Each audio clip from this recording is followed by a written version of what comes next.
Aayansh study centre में आपका स्वागत है।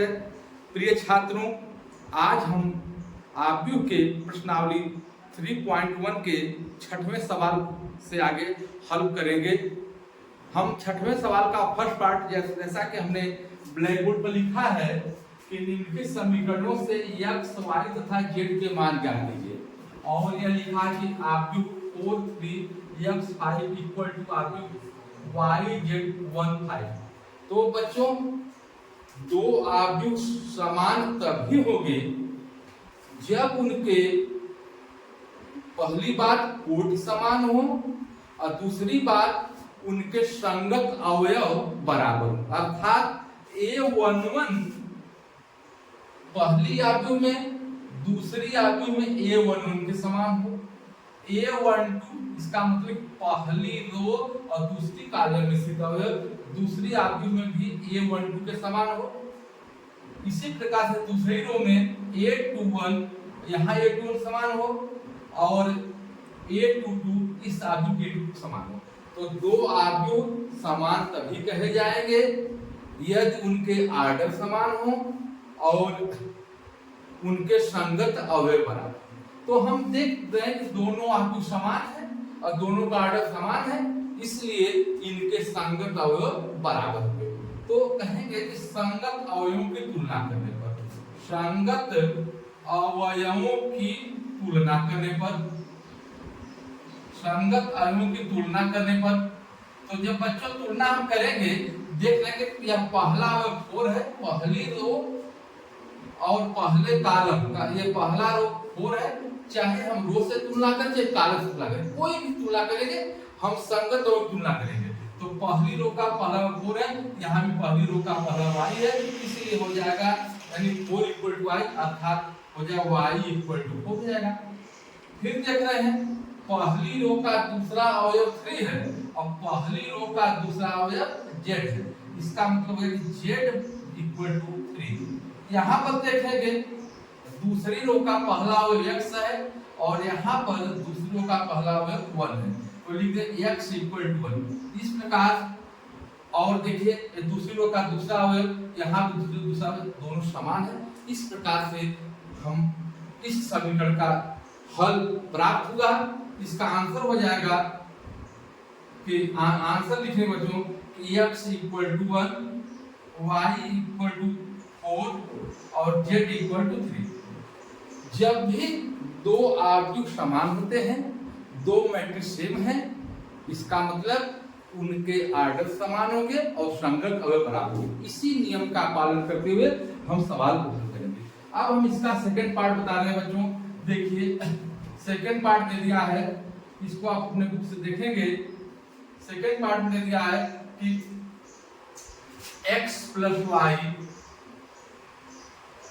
To 5 plus z x into y equal to दे दिया है 6 टू 5a। जैसा कि स्पष्ट है, बराबर के बाएं पक्ष का लेफ्ट साइड का जो आव्यूह है यह भी 2x2 क्रम का है और राइट साइड का आव्यूह भी 2x2 क्रम का है। इसलिए हम इन दोनों को दोनों आव्यूह समान है, इनके संगत अवयव की तुलना करेंगे। तो लिखेंगे कि संगत अवयव की तुलना करने पर, संगत अवयवों की तुलना करने पर, जब संगत हम तुलना करेंगे तो यहाँ पहली रो का पहला अवयव क्या है, x प्लस y है, यहाँ पर 6 है, तो लिखेंगे x plus y equal to 6।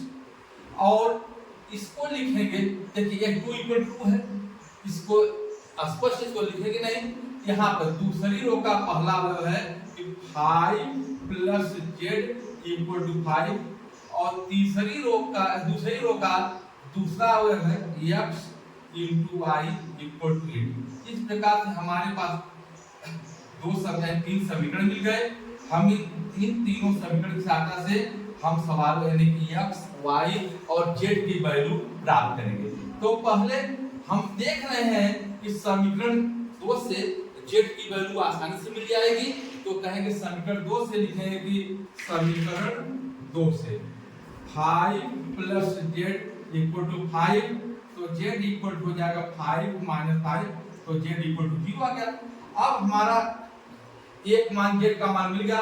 हम इन दोनों बचे दो वैल्यू x y ज्ञात करना है, तो हमारे पास दो समीकरण है, x plus Y equal to 6 और x into Y equal to 8। तो हम मान निकालेंगे कि हम जानते हैं कि x माइनस वाई का whole square equal to x plus Y का whole square minus 4x into y. तो हम यहाँ पर x प्लस वाई की वैल्यू लिखेंगे 6 का square minus 4 into x into y value लिख देंगे। तो 6 स्क्वायर का 36 और माइनस 8 4 जा 32। तो हम देख रहे हैं यहाँ पर कि आ गया हमारा x प्लस वाई का होल स्क्वायर इक्वल टू 4। तो x माइनस वाई का होल स्क्वायर 4, तो x minus Y equal to जाएगा वर्गमूल ले लेंगे प्लस माइनस। तो यहाँ पर x माइनस वाई में दो समीकरण मिल गए, x minus Y equal to plus 2 और x minus Y equal to minus 2। तो when x minus Y equal to 2, इस समीकरण को हमारे फोर्थ मानेंगे। तो लिखेंगे, हल करेंगे x plus Y equal to 6 और x minus Y equal to 2। तो ऐड करेंगे, ये दोनों कट जाएंगे, तो जाएगा 2x इक्वल टू जाएगा 8, x equal to 8/2 equal to 4 आ गया। अब x का मान समीकरण 1 में रखने का, x का मान समीकरण किसी समीकरण रखते हैं, समीकरण 1 और 2 में 3 में रख सकते हैं। x का मान समीकरण 1 में रखने पर, तो जब बच्चों x मान समीकरण 1 में रखेंगे अर्थात x का स्थान को रखेंगे, तो हो जाएगा कि समीकरण 1 पहले देखिए यही ना, x plus Y equal to 6, तो 4 प्लस वाई इक्वल टू 6, तो y इक्वल हो जाएगा 6 माइनस 4, y इक्वल टू क्या 2।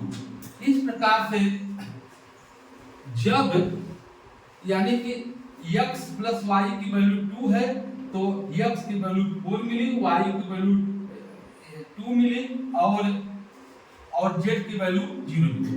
फिर देखेंगे when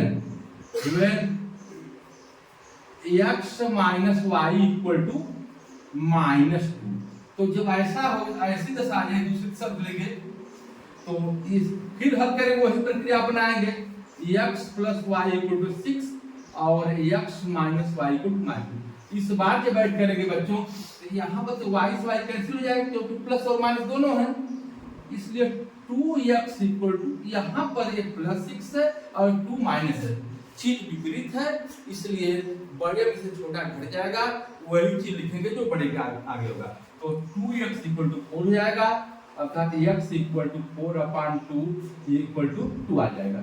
तो अब कहेंगे x का मान समीकरण 1 में रखने पर, तो जब x का मान समीकरण 1 में रखेंगे बच्चों, तो हमारा क्या हो जाएगा,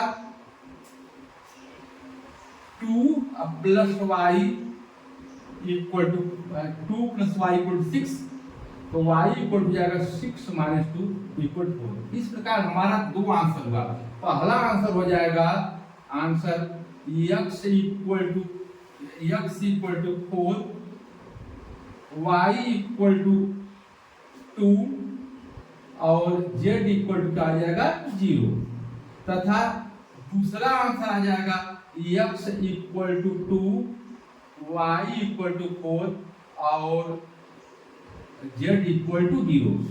यह सब सवाल थोड़ा सा समझने में दिक्कत हो रही है आप लोगों को, लेकिन तो सरलता समझिए और ध्यान देखिए, ये अपने आप समझ आ जाएगा, कोई दिक्कत भी नहीं है, क्योंकि हम लोग जानते हैं कि जब x प्लस वाई का मान दिया हो, x इंटू वाई का मान दिया हो, उस समय एक नया समीकरण बनेगा, x माइनस वाई का होल स्क्वायर इक्वल होता है x प्लस वाई का whole square minus 4x into Y. इससे हम जो है x माइनस वाई का मान निकालेंगे, या दो मान मिलेगा, यानी वर्गमूल प्लस वाई दोनों होगा। तो एक बार लेंगे कि x minus Y equal to तब यह मान प्राप्त होगा। जब x माइनस इक्वल टू लिखेंगे तो माइनस 2 तब यह वैल्यू मिलेगी। तो आप इस तरह से छठवें का सेकंड पार्ट समाप्त हुआ। अब हम